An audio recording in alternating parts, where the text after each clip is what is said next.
Hey guys, it's Nola, your host from Storm Whispers. I need you to go to my Instagram page and click on my bio. I'm on all platforms. You can also go to YouTube and subscribe to my page. Let me know if you like my stories. See you guys soon.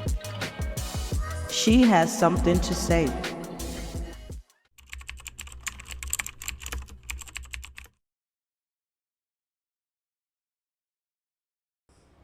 Emerging. It was 2006. I was 8 months pregnant. I was living with my mom. But my dad moved out after 30 years of living together. Dad always said to my mom, I'm not leaving until my kids are grown. While my mom, in her drunken state, screamed for him to get out her apartment. With all the arguments and fights, he never left us. Now, I'm 26. I was working almost every day. Me and Dad spent days without speaking, but I didn't give it a second thought. But this day, I decided to take the day off to relax. That's when I got a call, and on the other line, it was a woman. Hello, I'm calling from New York Hospital. May I speak to the relative of Julius? Yes, that's my dad. She informed me that my dad had been admitted to the hospital and he's been there for a week. I just thought, and I'm just getting a call, but I let her continue. When the call ended, I was fully dressed and ready to head out the door. When I reached the hospital, I got into Dad's room. I was so shocked. He had lost so much weight. I couldn't believe it. I asked, "What's going on, Dad?" But he just lied like he always did when it came to his health. All he asked me was to get me some ice, baby. So as I stepped out the door, this sign hit me right in the face. It said oncology. I had no idea what this meant at the time, but I know who did. My sister, because she was a nurse. I pulled out my cell, I dialed her number. Hey sis, Dad's in the hospital. Let me ask you a question. What does oncology mean? Nola, that means cancer. My knees buckled. There she was, that voice. I closed my eyes tight, but all I heard was, stay strong. We are strong. That storm. She was always there when I was ready to fall apart. I shook it off. I got back to the caller with my sister and I told her I'll call her back when I get home. I went and got the ice, and as soon as I saw the nurse, I asked, may I speak to the doctor, please? Sure. Soon as she comes down, I'll let her know. Thank you. I went back in the room and sat next to Dad. He was so weak, but I just sat there and held his hand. That's when I heard a knock at his door. The doctor peeked in and said, can I speak to you in private? Yes.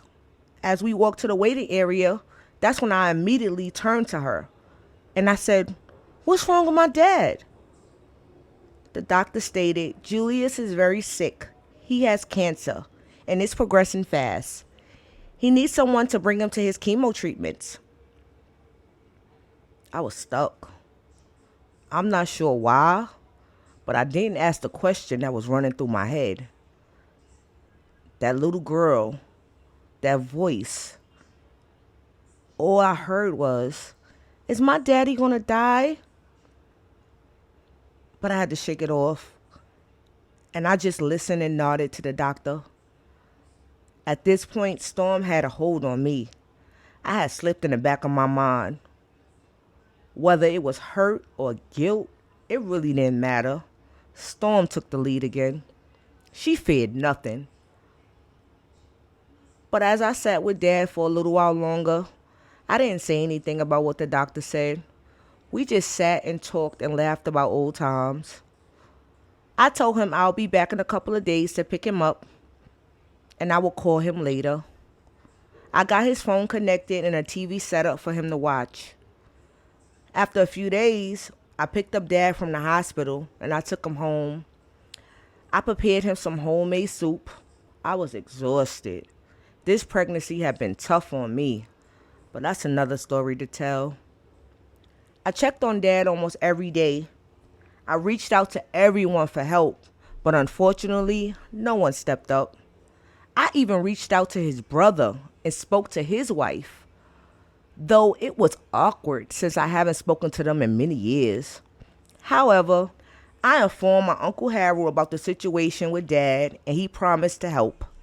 He also agreed to accompany Dad to his doctor's appointment on the same day I had a prenatal checkup, which was a relief. However, things didn't go as planned.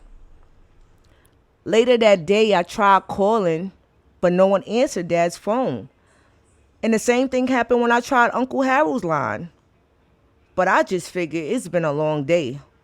So I got ready for bed, and as I fell asleep, I laid on that couch. That was the most comfortable place these days with this belly poking out. But before that, I made me some French toast with bacon. I craved this meal all day. I stuffed my face and I laid back and I fell asleep. As I drifted in my dreams, I was at a corner standing on my old block where I grew up.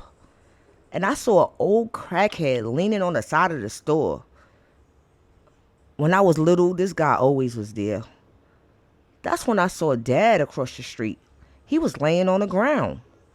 I ran to him in a panic. Dad, what's wrong? I picked up his head, I put it into my arms, but he said nothing. He just gave me this look. I knew this look, but from where? At that moment, Dad closed his eyes.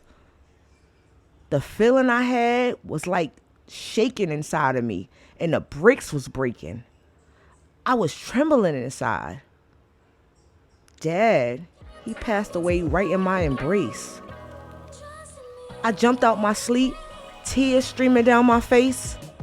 Hey guys, I hope you enjoyed part 1 of Emerging on Storm Whispers. If you want to hear part 2, please go to my Instagram, send me a comment, go to my YouTube, like, comment, subscribe. Let me know if you're ready for part 2. See you soon. She has something to say.